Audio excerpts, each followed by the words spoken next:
마가복음 12장 35절입니다. 35절부터 마지막 절까지입니다. 오늘 이 본문은 어제 말씀에 이어서 어제 그 율법 논쟁이 있었죠. 계속해서 서기관들의 문제에 대한 말씀입니다. 그리고 계속해서 권위와 관계되는 말씀이 이어지고 있기도 합니다. 35절부터 37절이 첫 번째 문단이고요. 여기에서는 예수님이 성전에서 가르치고 계실 때 하신 말씀입니다. 유대인들은 서기관들의 가르침을 받아서, 그러니까 이 서기관들이 요즘으로 말하면 뭐라고 해야 할까요? 요즘에는 이런 직분 자체가 없지만 가르치는 사람이니까 선생이기도 하고, 이게 종교적인 것이니까 뭐 학교 선생보다는 교회 안에서인데, 이게 국가 자체가 종교 국가니까 이게 상당히 좀 애매한 포지션이기는 해요. 그래서 남을 가르치는 자리에 있는 사람이니까 상당한 존경도 받고, 뭐 요즘은 우리나라가 그런 분위기가 달라졌지만 저희 어렸을 때는 선생님을 뭐 선생이라고도 하지만 스승이라도 하고, 뭐 그림자도 밟지 않는다 이런 말도 하고 상당한 존경을 했어요. 근데 요즘은 뭐 그런 것 저런 것이 다 사라져 버리기는 했는데, 이 서기관들도 그런 의미에서 유대인들에게 굉장한 존경을 받는 그런 직을 가진 사람입니다. 그런데 이제 그들이 이제 이 그리스도 메시아에 대해서 가르치면서 육체적으로 다윗의 자손이라고 가르쳤죠. 물론 맞는 말이에요. 세상적인 나라하고 관계해서 로마에서 해방시킬 정치적인 메시아라고도 가르쳤겠죠. 그러니까 이스라엘 사람들이 전체가 메시아를 정치적이고 군사적인 분으로 기대하고 있습니다. 왜냐하면 서기관들이 그렇게 가르쳤기 때문에. 서기관들만 가르친 건 아니지만 주로 가르치는 건 서기관들이 가르치는 거니까요. 이제 이들하고 연결해서 대제사장이 있고 제사장들이 있고 또는 뭐 바리새인들이 있고 이렇습니다. 이 서기관하고는 바리새인이 연결이 돼요. 제사장들하고는 사두개인이 연결이 됩니다. 이렇게 서로 그런 그 관계가 있죠.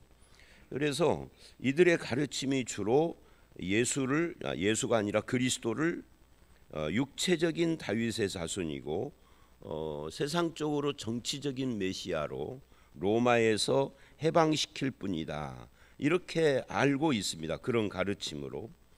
그런데 예수님이 이제 그 문제를 지적을 하는 거예요.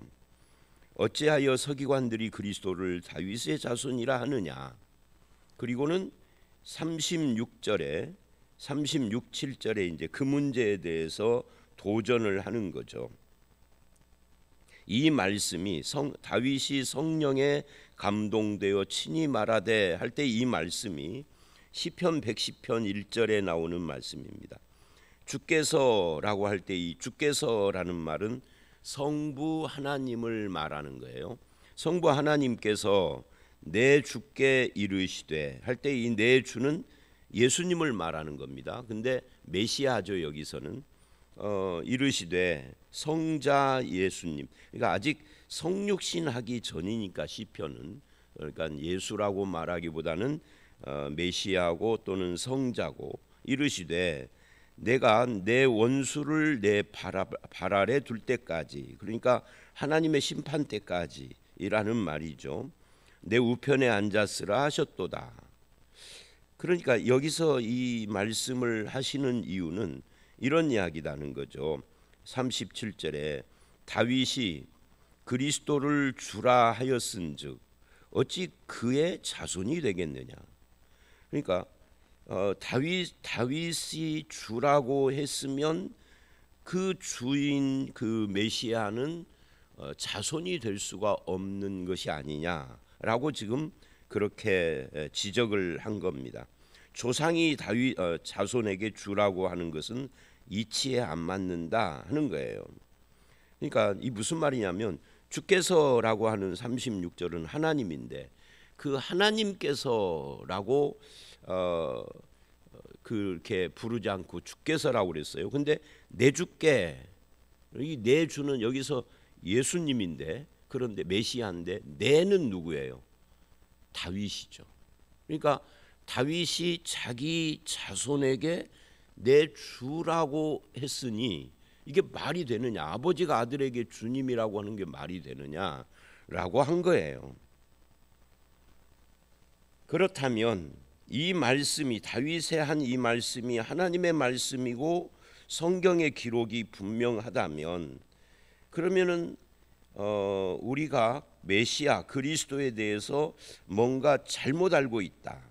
잘못 알고 있는데 누가 그렇게 잘못 가르쳤느냐? 서기관들이 잘못 가르쳤다 하는 이야기를 지금 하는 거예요. 그러니까 이 말씀은 결국은 이런 거죠.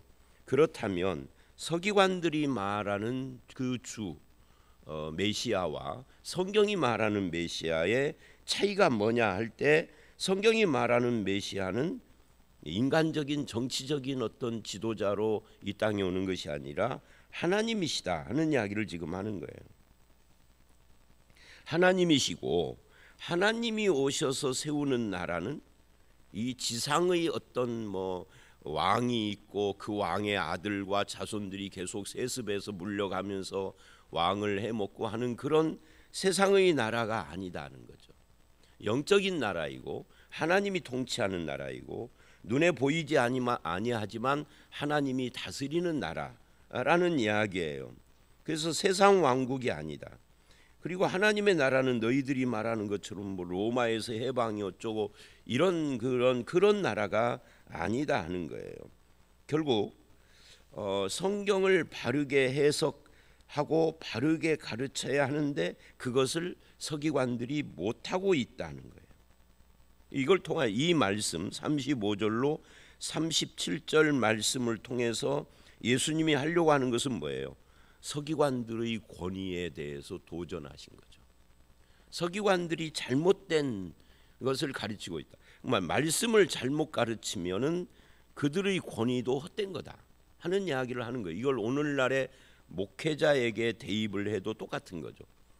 자, 목사님들이 우리 많이 있죠. 근데 그들이 가르치는 성경 말씀이 잘못된 것이다, 잘못된 것을 가르치고 있다 그러면은 그 직이 의미가 없는 거죠. 하나님께서 목사를 세우시는 이유는 하나님의 말씀을 가르치는 것이 첫 번째죠. 그것도 바르게 가르치는 거죠. 뭐 감동적으로 가르치고 있는 거, 이건 두 번째예요. 바르게 가르쳐야 그것이 감동적인 가르침도 의미가 있게 되는 거지. 바르게가 아니면 감동은 뭐 감동이야. TV 드라마 보다가도 감동받는데 뭐 유행가 듣다가도 감동받는 것이 인간인데, 제가 전에도 언젠가 한번 오래전에 그런 말을 했었어요. 제가 20대 초반에, 그때는 누구 하나 22살에 군대를 가니까, 군대를 갔는데 애국가를 부른다든지 군가를 부를 때마다 가슴이 뭉클해질 때가 가끔 있어. 이 나라 내가 지켜야지 이러고. 그러면 그것이 성령께서 하신 건가요? 인간은 인격적인 동물이라, 인격적인 존재라, 동물이라는 거 취소입니다. 인격적인 존재라 지정의의 정이 있단 말이죠.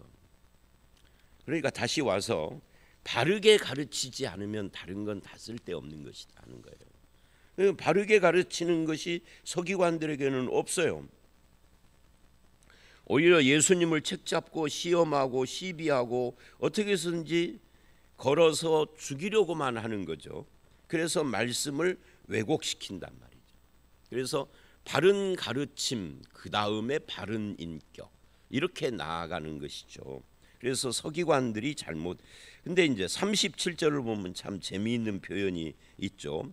그렇게 말씀을 하시니 이제 서기관들이 꼼짝 없는 거, 이거에 대해서 답변을 할 수가 없는 거죠. 사람들이 즐겁게 듣더라. 그 아무개 교회 목사님 누가 질문했는데 대답 한마디를 못했어. 참 속이 후련하대. 이랬다 그 말. 근데 사실은 즐겁게 듣더라도 좋은 거지만 즐겁게 들어야죠, 말씀을. 근데 더 나아가면은 즐겁게 듣고 끝나버리면 안 돼요. 그러니까 이런 거죠. 설교가 끝났는데 오늘 참 좋은 말 많이 들었습니다 하고 끝나버리면 안 돼요. 제가 어떤 분들이 가끔 저한테 이런 분들이 우리 교회에 많아요. 목사님, 제가 이제 이 목사님 설교를 할 때 목사님의 한 말씀 중에 좋은 이야기들, 뭐 예화라든지 아니면 어떤 표현이라든지 이건 메모해 놨다가 월요일 날 직장에 가면은 직장에서 직원들 모아놓고 써먹는데, 뭐 좋죠. 그거 나쁜 거 아니죠. 근데 그거 거기까지 하고 끝나면 아무 의미가 없어. 거기까지만 할 것이 아니라 즐겁게 듣고 그거를 리바이벌해서 누군가에게 써먹고 할 뿐만 아니라 그 말씀 앞에서 내 생각도 바뀌고 내 삶도 바뀌고 변화까지 가야만 하는 겁니다. 생각과 삶의 변화. 그러니까 생각, 삶 그랬는데 그 가운데 말. 생각은 말이 되고 말은 삶이 되는 거잖아요. 행동. 이것이 다 바뀌어야, 그래야 말씀에 의미가 있고 가치가 있는 거지. 즐겁게 듣더라고 이 사람들은 끝났어. 그리고 장면이 바뀌어서 이제 빌라도 이 재판장에서는 예수를 십자가에 못 박으소서 하고 소리치는 무리들 중에 이들도 있겠죠. 그러니까 이게 참 재미있는 말씀이에요. 표현이에요. 이 말씀의 결론이 즐겁게 듣더라 하는 것입니다. 그 다음에 38절로 40절, 이제 이 예수님이 서기관들의 잘못을 지적을 하며 서기관들을 삼가하라 하는 그런 내용입니다. 여기에 보면 이렇게 말을 하죠. 긴 옷을 입고 긴 옷을 입었다 하는 것은 신분의 표시입니다. 나는 양반이야 하는 거하고 비슷한 거죠. 우리나라도 조선시대의 양반들은 긴 옷을 입었습니다. 소매도 길고 막 손등을 다 덮잖아요. 여러분 중국, 우리나라의 이런 풍습이나 이런 것이 중국에서 따온 거예요. 중국에서 보면은 중국 사람들 중에 뭐 공자나 뭐 이런 사람 그림 그려놓은 거 보면은 이 손이 안 보일 정도로 이렇게 올리면 손이 보이는데 이렇게 내리면은 다 덮어. 치렁치렁. 옷도 남자인데 다 치마처럼 입고. 그래서 이것이 이제 우리나라에 들어와서 우리나라도 그런 스타일의 옷을 입는데, 이건 뭘 의미하느냐면 양반이다. 양반은 뭐냐? 일하지 않는 사람이다 하는 거죠. 일하지 않는 사람이에요. 그러면 양반 반대는 뭐죠? 쌍놈이잖아요. 이 쌍이 이제 상인데 원래 이 쌍놈들은 옷이 짧아. 항상 그림 그 민화 같은 데도 보면은 항상 옷이 짧아. 바지도 꽁충 올라오고 손도 이렇게. 왜냐하면 언제든지 일해야 되니까. 그러니까 여기 서기관들도 똑같은 거예요. 긴 옷을 입고, 이게 뭐냐면 신분의 표시. 나는 누군가를 가르치며 학문을 연구하는 사람이지 일하는 사람은 아니야. 그 다음에 이렇게 이야기를 해요. 긴 옷을 입고 시장에서 문안받는 것과 그 다음에 회당의 높은 자리와 잔치의 윗자리를 원하는, 이게 이제 상좌, 상석이죠. 문안받고 상좌에 앉고 상석에 앉는, 말하자면 스스로 그런 대접을 받는 것이 나는 당연한 사람이야. 내가 이 존경받는 위치에 있어. 내가 이래봬도 사회적 지위가 있는 사람이야 라고 하는 의식이 분명하게 확실하게 쪄들어 있는 거죠. 그리고 뭐라 그래요? 이렇게 이야기를 하죠. 서기관들을 이제 여기서는 이제 그렇게 윗자리에 앉는다 하는 것으로 마무리로고 40절을 보면은 이렇게 길게 기도하는 자니 그래요. 길게 기도한다 하는 것도 이 기도의 목적이 기도 자체에 있는 거지 하나님과의 소통에 있는 것이 아니었던 거예요. 기도 자체에 어떤 목적이 있죠? 길게 기도함으로써 외식을 통해서 내가 얼마나 종교적으로도 거룩한 사람인가. 그러니까 사회적 신분으로도 너희들과는 다를 뿐만 아니라 종교적으로도 신앙심이 깊은, 하나님과 깊은 관계를 가진 종교적인 사람이다 하는 것을 나타내는 것이 기도를 길게 하는 것이죠. 근데 이런 모습들을 이렇게 보면 우리도 많이 닮았어. 특히 이제 목사들이 많이 닮았죠. 목사는 항상 어디를 가든지 상석에 앉아야 되고 먼저 인사하는 법 없죠. 인사 받아야 되고 교회 안에서는 그리고 긴 옷은 안 입었지만 항상 이 양복을 입고 다니니까 그죠? 나는 일하지 않는 사람이에요. 양복 입고 일을 어떻게 해? 그리고 기도를 하면은 아주 길게 유창하게 식사 기도를 하는데 한 5분씩 하죠. 물론 이 5분이라는 말은 제가 과장한 거예요. 실제로는 그렇지 않지만 하여튼 거창하게 한다 그 말이에요. 이런 걸 통해서 뭐 하는 거죠? 이 모든 것을 종합하면 단어 하나가 딱 응축돼요. 그게 뭐냐면 권위인 거죠. 권위를 부리는 겁니다. 사람들을 위해 높이 앉아서 그리고 그것을 당연하게 생각을 하고 그것을 신앙으로 연결을 시켜서 그래서 외식에 빠졌어요. 외형과 껍질에 매달렸다 그 말입니다. 그러나 정작 가장 중요한 것이 뭐냐 하면은 이 구약 종교의 핵심이 뭐예요? 구약 종교의 핵심 그거는 하나님의 자비와 하나님의 긍휼을 내 삶을 통하여서 나타내고 열매를 맺고 하는 거죠. 그런데 40절을 보면 그들은 과부의 가산을 삼키며 이래요. 그러니까 이렇게 종교적이고 이렇게 대접을 받고 이렇게 권위를 부리는데 그 배후에 하나님이 있고 종교가 있는데 정작 하나님의 마음을 그들은 품지 않았다.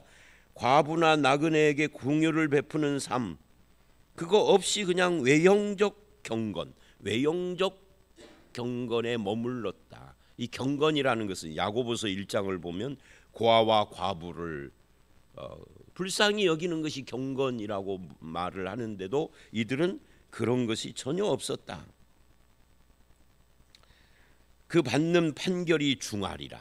이 뭐예요? 하나님이 심판하실 것이다 하는 이야기를 이렇게 하는 겁니다. 문제는 이 서기관들은 말씀을 가르치는 자들이라는 거죠. 그래서 이들이 말씀을 가르치면서 본질과 외형을 혼돈한 거예요. 그러니까 이 본질이 뭐냐, 신앙의 본질이 뭐냐가 이상하게 흐려져 버린 거죠. 그리고 외적인 것에 매달린 것이죠. 사실은 우리의 신앙은 이 서기관들뿐만 아니라 오늘날 우리도 외적인 것에 있지 않습니다. 외형적인 것들이 굉장히 많잖아요. 뭐 예배 의식이라든지 이런 것부터 시작을 해서 말투라든지 옷차림 뭐 여러 가지 외적인 것들이 많이 있습니다. 근데 그것에 매달리면서 본질은 사실은 하나님을 담는 거예요. 하나님의 정신과 마음을 내 삶으로 이어가는 것이죠. 그걸 우리는 율법 정신이라고 합니다. 율법의 외형적인 문구가 아니라 그 속에 담긴 율법의 정신을 우리의 삶으로 살아가는 거 이것이 본질인데 그것은 전혀 관심이 없어요. 율법을 가르치면서도 껍질 속에 묶여 있는 거죠. 외적인 것에. 우리도 그렇지 않는지를 늘 조심해야 돼요. 여러분이 저는 이제 목사니까 당연히 그런 위험이 있고요. 그러면 목사가 아닌 일반 성도 뭐 집사, 권사, 장로 하는 일반 성도님들은 그런 위험이 없을까요? 있죠. 오래될수록 위험이 있어요. 본인이 근데 이제 문제는 뭐냐면 본인이 몰라요 그거를. 그래서 오래된 교회 있잖아요. 100년 됐다, 뭐 80년 됐다 하는 교회. 우리 교회는 그렇게까지는 안 됐어요. 아직 40년이 안 됐으니까. 근데 우리 교회도 이제 위험에 빠질 나이가 돼 가고 있죠. 이게 연조가 오래된 교회에 가보면 답답해요. 분위기 자체가 답답해요. 그러니까 젊은이들이 없죠.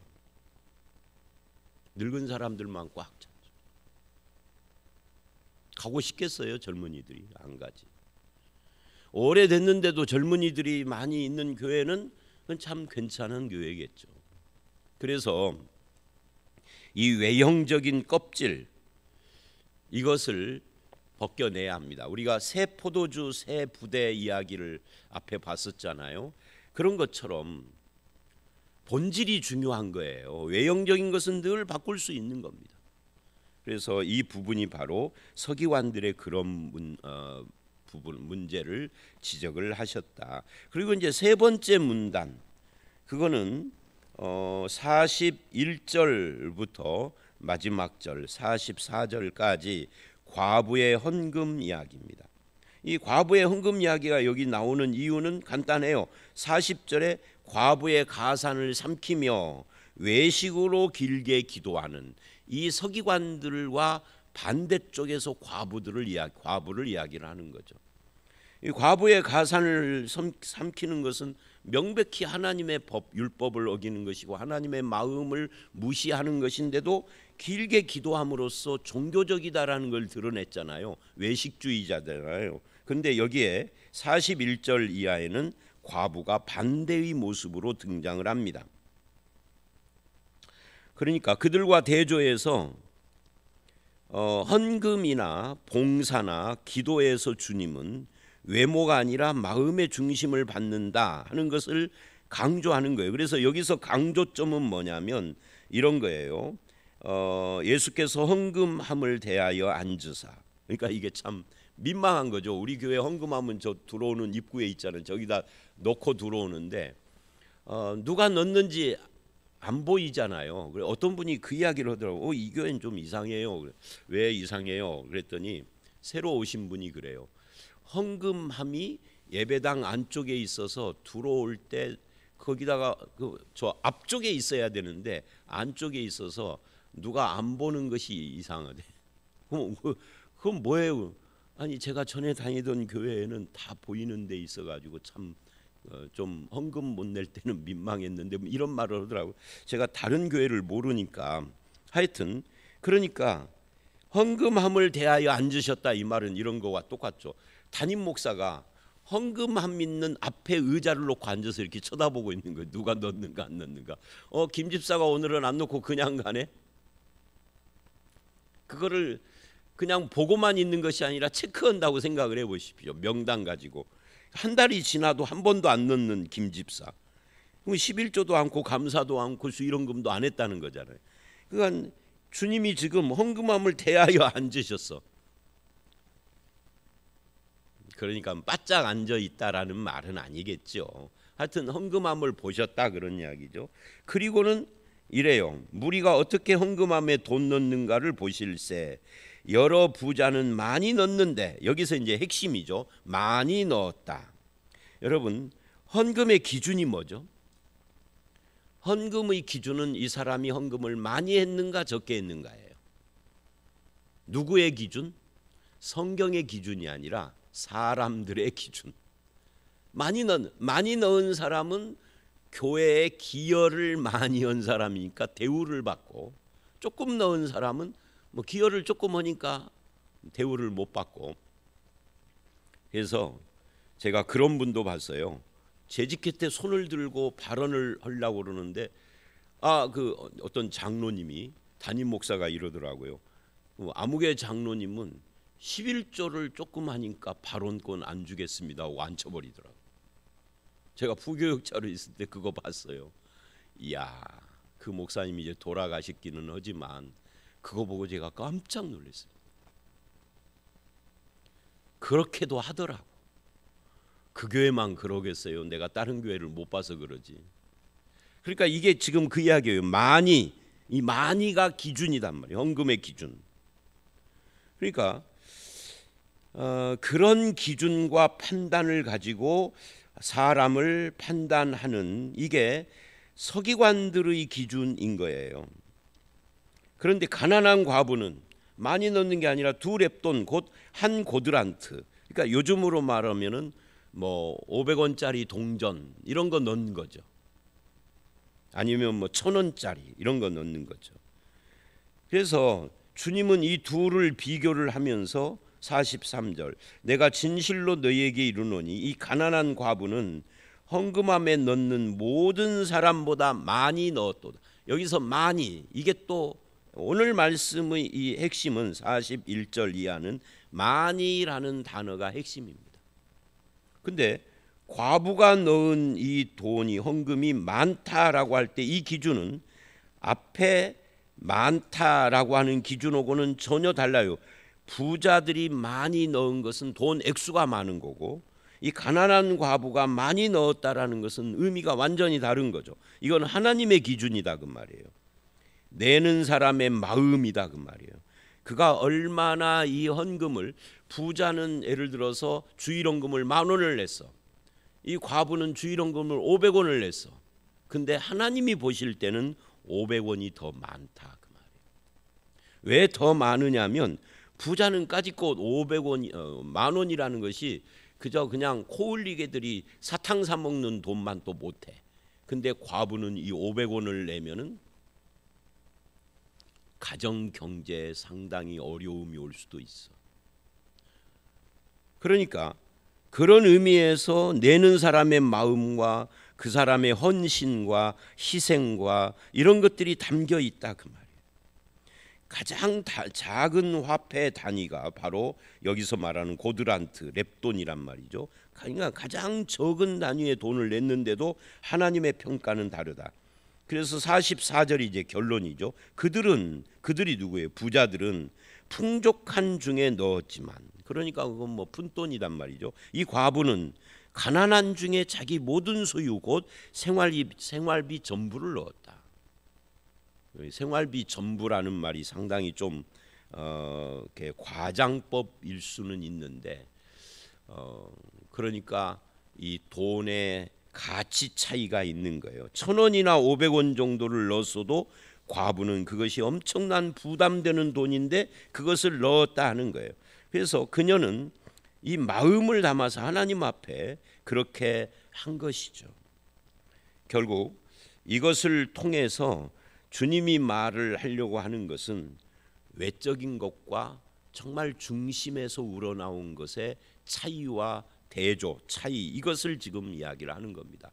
과부에 넣은 돈이 액수로는 적은 돈인데 마음은 그렇지 않다 하는 것을 보여주고 있는 거고, 하나님은 바로 그 마음을 보신다는 거예요. 헌신하려는 마음, 자기를 희생하는 마음, 그것은 아무리 적은 것이라도 많게 보신다는 것을 이야기하는 겁니다. 이것은 오늘날도 똑같은 것이죠. 그래서 그럼 부자는 그러면은 헌금하면은 다 무조건 하나님이 싫어하시느냐? 그런 건 아니죠. 부자도 마음을 담으면 돼요. 가난한 자도 내가 너무 헌금이 적은데 사람 보기에 사람의 눈치가 아니라 마음을 담으면 돼요. 어떤 마음? 하나님 앞에서 주님을 사랑하고 헌신하려는 마음을 담으면, 그러면 하나님이 그거를 기뻐하신다. 그래서 오늘 말씀은 전체가 외식과 마음입니다. 이 권위 이야기를 한 것은 서기관들의 외식을 말하려고, 그들의 잘못된 가르침을 말하려고 한 거고요. 자, 그래서 이렇게 정리를 합니다. 가르치는 목사는 물론이지만 가르침을 받는 성도들도 하나님의 말씀을 잘 분별을 해서 바른 하나님의 말씀을 배워야 한다는 것과, 거기서 진정한 권위도 나오는 것이다. 그런데 이 말씀의 핵심이 뭐냐? 구약 율법의 핵심은 하나님의 마음, 즉 고아와 과부와 또는 사람들을 향하여서 인자와 긍휼과 자비를 베푸는 그런 마음, 그리고 그것이 헌금으로까지 연결해서 외식으로 문안 받고 높은 자리에 앉고 길게 기도하는 자들과 마음을 담아서 헌금을 하는 이 과부의 차이를 통해서 주님은 중심을 보신다 하는 것으로 마무리를 했습니다. 저와 여러분이 바른 말씀을 실천하며 우리의 중심을 하나님께 드리는 그런 성도들이 다 되시기를 주의 이름으로 축원합니다. 함께 기도하겠습니다. 하나님, 서기관들은 문안 받기 원하고 높은 자리에 앉기를 원하고 긴 옷을 입고 외식으로 길게 기도를 하지만 그들은 정작 자기들이 가르치는 말씀을 바르게 가르치지도 못했고 또한 그것을 바르게 실천하지도 못했던 것을 봅니다. 율법에 나타난 하나님의 마음을 내가 품고 실천으로 살아가는 것이 진정 주님을 경외하는 삶일진데, 오늘 우리도 말씀을 가르치는 자나 가르침 받는 자나 바르게 듣고 배우고 실천하는 그런 삶을 살게 하여 주시옵소서. 주님이 보시는 것은 중심인 것을 알았습니다. 우리의 마음 중심이 늘 주를 사랑하게 하시고 헌신적이게 하시고 아버지 하나님의 마음을 실천으로 담아내는 그런 삶이 될 수 있도록 우리와 함께 해 주실 줄 믿사옵고 예수님 이름으로 기도드렸사옵나이다. 아멘.